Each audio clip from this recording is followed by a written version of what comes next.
मीना काही दिवसासाठी माहेरी गेली होती. परत सासरी येण्यासाठी आपल्या नवऱ्याला ती वारंवार फोन करायची, पण तिचा नवरा वारंवार फोनवर उडवाउडवीची उत्तरे द्यायचा की हो उद्या येते, परवा येतो, 8 दिवसांनी येतो असे म्हणून तो तिला माहेरी घ्यायला यायचाच नाही.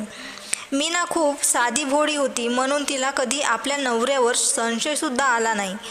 मीनाला पण वाटायचे की यांना खूप कामे असतील म्हणून ते कदाचित येत नसेल, म्हणून मीना स्वतःच सासरी निघून आली. अचानकच आल्यामुळे तिच्या नवऱ्याला पण आश्चर्यचकित वाटले. तो तेवढा खुश म्हणजे आनंदी वाटत नव्हता. मीना ज्या दिवशी आली त्याच रात्री अचानक दरवाजा ठोठावल्याचा आवाज आला.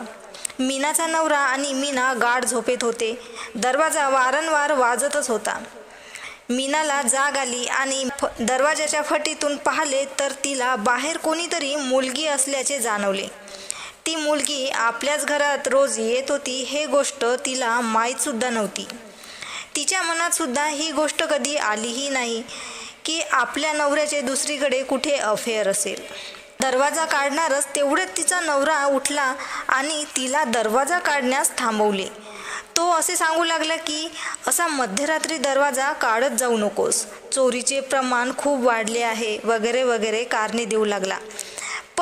पण त्या मीनाला काय माहीत की मीना नसताना ती मुलगी रोज रात्री घरी यायची, म्हणूनच तर मीनाला घ्यायला तो टाळाटाळ करत होता हे तिच्या लक्षातच कधी आले नाही.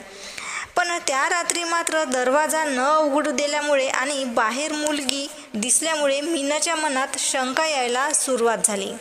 शंकेने तिच्या मनात वेगळेच प्रश्न निर्माण झाले.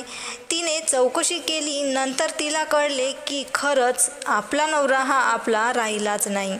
नवऱ्यावर खूप प्रेम करणारी मीना फार हादरून गेली होती.